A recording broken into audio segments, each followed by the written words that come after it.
జెన్యున్గా ఏం జరుగుతుందో అదే చూపించాం. అంటే కొంచెం యూత్కి యూత్ అనేం కాదు, ఇప్పుడు 90s ఇంట్లో ఫ్యామిలీ ఎలా ఉంటుందో ఆ జెన్యున్గా ఎలా చూపించాం. తరుణ్ భాస్కర్ గారు ఇన్ఫ్లుయెన్స్ వలన అది ఆ సీన్స్ వచ్చాయా? అట్లా కాదు, ఇప్పుడు మనము బయటికి పోయి లెఫ్ట్ తిరిగితే బార్ బయట 100 మంది యూత్ ఉంటారు, అప్పుడు మనం ఏం అడగము.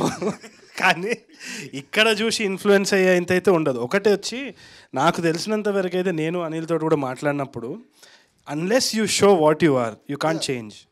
సో మనం దాన్ని కప్పి పెట్టలేము, అది రియాలిటీ అది.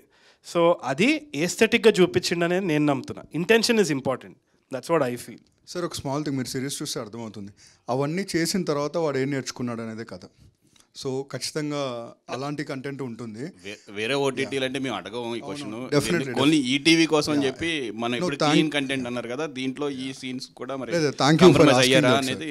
థ్యాంక్ యూ ఫర్ ఇది కన్సర్న్ ఆస్కా కంప్లైంట్ ఆస్కా?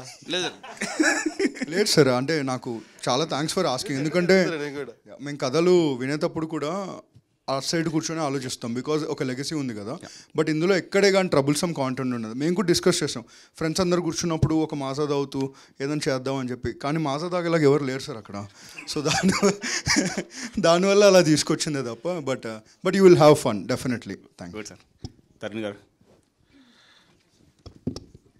సార్, ఈఎన్ఏ ముందు వస్తుందా, కేడాకోల ముందు వస్తుందా? పార్ట్ 2 దేని ముందు రాదు సార్, ఇంకోటి వస్తుంది వేరేదేదో. అదైతే కాదు. But definitely I'm steering away from all of that. నేను ప్రీవియస్ క్వశ్చన్కి కూడా ఆన్సర్ ఏంటి అంటే, మా మదర్ తోటి రోజు ఇదే డిబేట్. ఏంది అంటే, ఈ నగరానికి ఏమైంది, తాగుడు తప్పితే ఏముందిరా అని మా అమ్మ అంటది. అమ్మ నేను అదే అంటున్నానమ్మా, లాస్ట్కి వాడు దాన్ని తీసి ఇసిరేస్తాడు, అక్కడి వరకు వెళ్ళాలంటే అది చూపించాలి అని అంట. So it's always an ongoing debate. కానీ నా ఇంటెన్షన్, మా వాళ్ళ ఇంటెన్షన్ అయితే అదే. Coming back to your question, నాకైతే కామెడీని వదిలి వేరే ట్రాక్లో వెళ్తున్నాను. So that is the interesting thing. So కొంచెము చెప్తేనే చెమటలు పడుతుంది చూడండి, బట్ అది ఛాలెంజింగ్ ఉంది కాబట్టి. యాక్షనా రొమాన్స్? స్టోరీ చెప్పేస్తా సార్, కూర్చుందాం ఒకసారి. ఇక టికెట్లు ఎవరు కొంటాడు సార్, ఇక నన్ను బర్బాద్ చేస్తాను. బయటకు వెళ్తున్నాను అంటే మీరు రాస్తే మీరు కొంచెం ఎక్స్పెక్ట్ చేయొచ్చు కదా. అంటే ఇప్పుడు ప్రస్తుతానికైతే I'm trying to get in to a genre that is a family entertainer, maybe action drama అదే. కానీ ఇంకా స్టిల్ వర్కింగ్ ఆన్ ఇట్, కానీ something exciting for sure. All the best sir. Thank you sir.